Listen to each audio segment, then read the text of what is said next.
It's difficult for me to express how much I love Punch Drunk Love.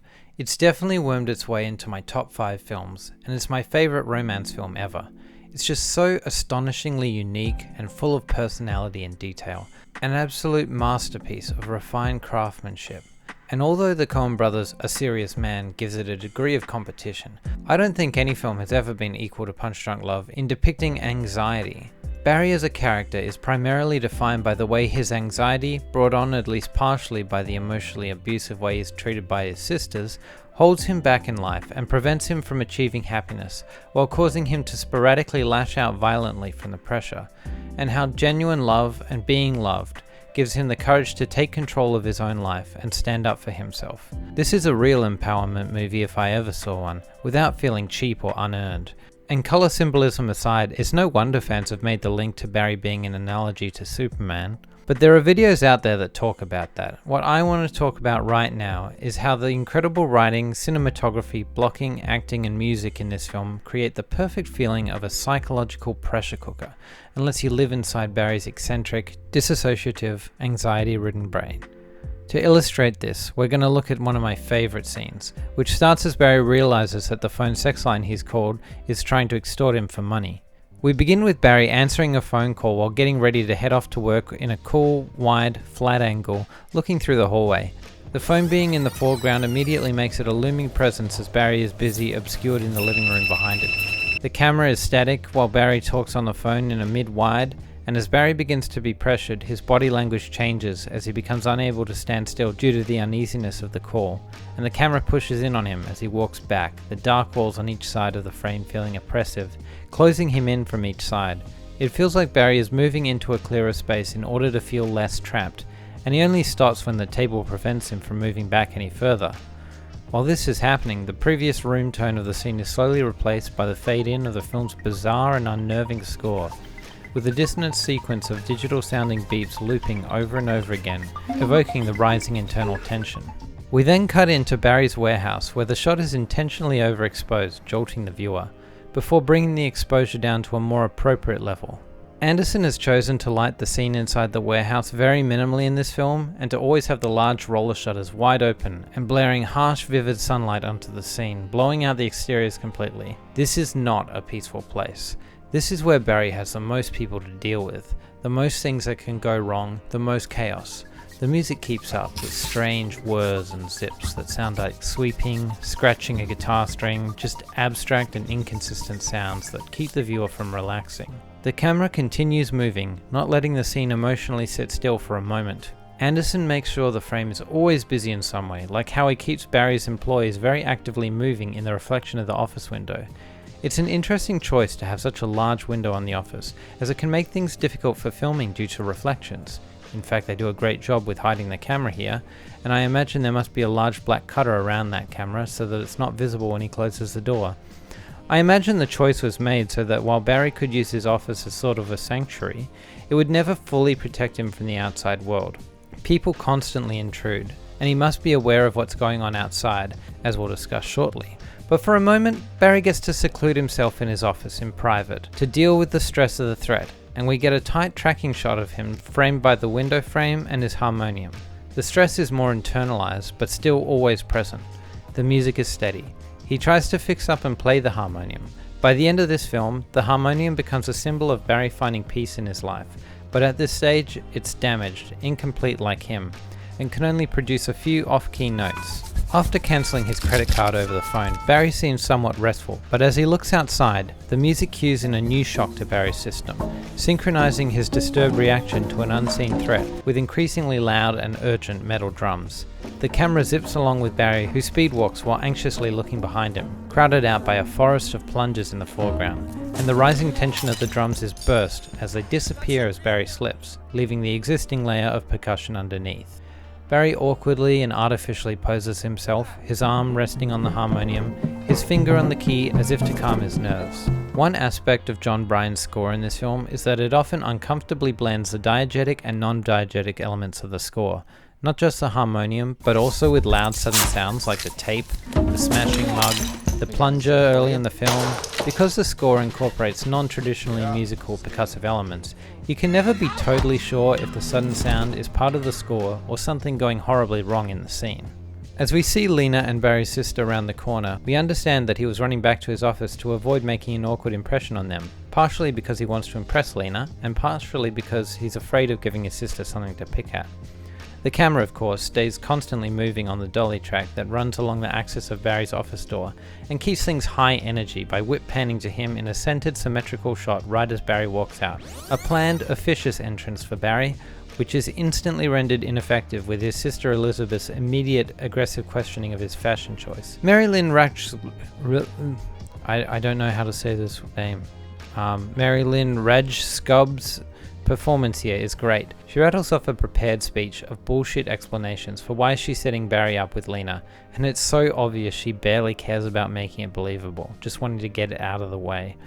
The way she has this furrowed brow and sighing agape mouth just screams how she finds Barry exhausting and frustrating, maybe even a little disgusting, and basically is just more interested in trying to fix him and make him normal than in any way trying to truly help him. While Barry tries to weasel out of the situation without being confrontational, the PA system blares over Elizabeth's piercing questions, overwhelming Barry further as she continues to prod, but seemingly giving him an excuse to escape without answering any more questions. Only it's the phone sex line worker trying to threaten him for cancelling his card. And we see this happen with Barry sandwiched between the two women, who are waiting for him to answer them. Barry keeps looking over his shoulder, knowing he's caught between two situations he would do anything to get away from. The music becomes backgrounded a little as Lena and Elizabeth walk to leave, with Elizabeth continuing to apologize for Barry's weirdness, clearly making the situation ever more uncomfortable for Lena. But as soon as Lena leaves frame, the music goes loud and intense as Elizabeth turns on a dime and moves aggressively towards Barry. The tension has been ratcheted up yet another notch. Now Elizabeth has crossed the line into Barry's sanctuary, and the camera work and blocking here are working diligently to keep your heart rate up. We're physically inside the situation in this long one-shot where Barry is moving around the cramped space of the office, tethered and twisted by the phone cord, while Elizabeth hounds him relentlessly. Barry moves around the camera, and the handheld camera rapidly follows Elizabeth as she blocks Barry's motion to the exit, not letting him have any space. She pins him in the corner with relentless, spaceless dialogue, and Barry is stuck right up against the corner of the frame. He might as well be Indy with the spikes closing in around him when she hits him with the big betrayal. Barry, did you ask Walter to get you a shrink? What's the matter with you? Revealing that they had talked about his breakdown and mental health crisis with no consideration of his privacy, or for him knowing that his privacy had been violated. Even worse, prodding him to give up even more privacy to her by bringing it up and asking him. It's really brutal actually, and Barry regresses to one of his more dysfunctional responses, to just lie and deny that it happened. There's no reason Barry should believe that his lie is convincing. It's almost more of a childish automatic response because he lacks the emotional maturity to deal with the situation any other way. A flash pan to Lena brings a twang of relief, as she often does throughout the film, being a powerful symbol of love and giving him relief and strength. But the scene cannot let Barry have more than a momentary breath, and Lance comes in from the other side of frame, walking between them, blocking him from his piece, inquisitioning Barry about some guy in Toledo. Now look, I'm gonna level with you guys, I might have missed what this was about, if it was related to the phone sex line or the pudding or what, but the point is, when Barry tries to brush him off, he just won't leave, and the forklift in the background just makes his piercing stare while he stands there trying to work out what's up with Barry even more excruciating. Finally, he gets a moment alone with Lena, and it's the most normally framed shot with the quietest music in the scene so far. It's just kind of pleasant.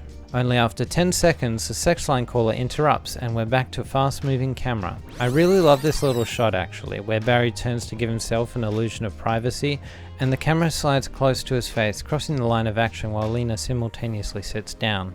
She comes to Barry almost like a beautiful force of nature, gently but confidently ensuring that she gets the chance to get to know him. This line of action cross sets up what's about to happen when the previously established forklift veers into the shelving on the door side of the warehouse. A couple of quick close-ups give an action-based distraction to hide when Anderson crosses back over the line of action, At this point, the scene takes on, in my opinion, a more elevated comical aspect, as Barry absurdly tries to ignore the chaos in order to keep Lena's attention and conversation. And despite the catastrophe right outside his office, the shots become stable and move into close-ups, shutting out all surrounding concerns. Sandler delivers his dialogue here in an extremely rushed manner, demonstrating Barry's desire to make every second count, knowing that he's desperate and that something else is liable to come along at any moment and mess up everything, which of course it does. Of course! Of course! Of course! Once again, loud drumming in the music cues in Elizabeth's return as her looming presence menacingly comes into focus in the background of Lena's shot. The camera returns to a rather shaky moving handheld as Anderson chooses once again to focus on the background of the chaos with the forklift. In the previous segment, hiding the forklift stuff by crossing the line of action helped us psychologically to put it to the side, and now crossing back when Elizabeth arrives shows us that the spell is broken. As Elizabeth pulls Lena away and reinforces Barry's insecurities, we once again see him use the harmonium as a source of comfort. This brings us to our final moment of tension in the scene when the camera follows Lena to the car and lingers on her, moving in closer as she freezes at the door of her car, considering the critical decision of the scene. And with a snap cut and triumphant drumming, we see Lena walking quickly and confidently back across the factory floor to where Barry is now helping clean up the forklift's mess.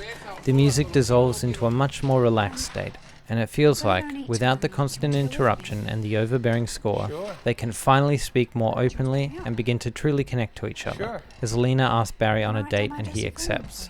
The final shot, as the music fades away completely, eases in on the two in a relaxed manner, as Barry rattles off the various explanations and excuses he feels he needs in order to resolve the embarrassment of everything that has been brought up in the scene. They both breathe a sigh of relief and share a smile and eye contact. Everything for once might actually just be okay. It might just be good, and as Lena leaves, Barry looks honestly happy and content, holding her phone number tenderly and looking down at it. The phone rings, and this time, Barry is relaxed in picking it up. Unfortunately, it's a sex line again, and they tell him bluntly that he's made a war he can't afford and hang up. Anderson decides not to leave the scene on a truly happy note, but to make sure to hook the audience again with the conflict for the next scene. The scene ends with Barry gently putting the phone down and allows the audience to sit with the complexity of the emotional rollercoaster he's just been through. But unlike before, the way he puts it down kinda gives the impression that he's less phased, more in control. Now this scene is a major pivot point in the film. Up until now we've been establishing Barry as weak, cowardly, bending under pressure until he snaps and falls apart, looking for human connection in artificial places, and being exploited from every angle. This scene, we see him with the heaviest and most consistent bombardment of pressure in the film so far, but for the first time, Barry finds a positive goal to latch onto, something that motivates him to fight for himself, that being Lena. And by the end of the scene, he manages to temporarily make it through his ordeals. Obviously, this is not the end of the movie, it's not a final triumph, but it is a massive character development scene. What I really adore about this scene is just how every time I watch the movie, I get here and the stakes just feel so high, so constant, so relentless. It makes me feel physically tense in my body, like my breathing gets kinda heavy, I can feel my heart rate going up. As someone who has had severe anxiety in the past, not much else in cinema really replicates this feeling so well. Perhaps a lot of these observations I'm making here are obvious to some, but I hope I've given a good explanation here of how I think Anderson and his crew have managed to achieve this effect, beat by beat.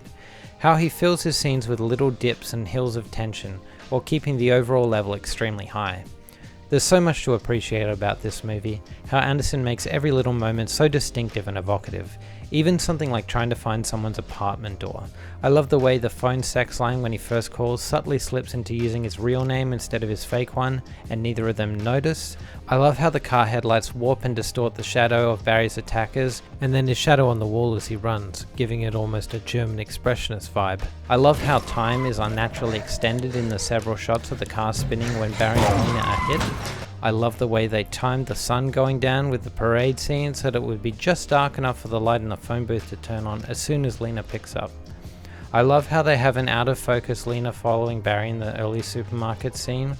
I love the slow motion when Barry is walking up the ramp to the plane out of focus into that beautiful white light.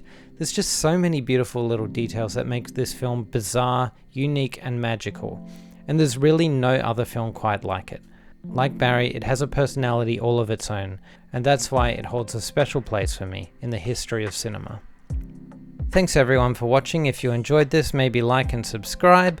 I do video essays like this, I'm starting to get back into it. And I also upload my films and other little artistic projects here if anyone's interested in seeing that. I'll see you later.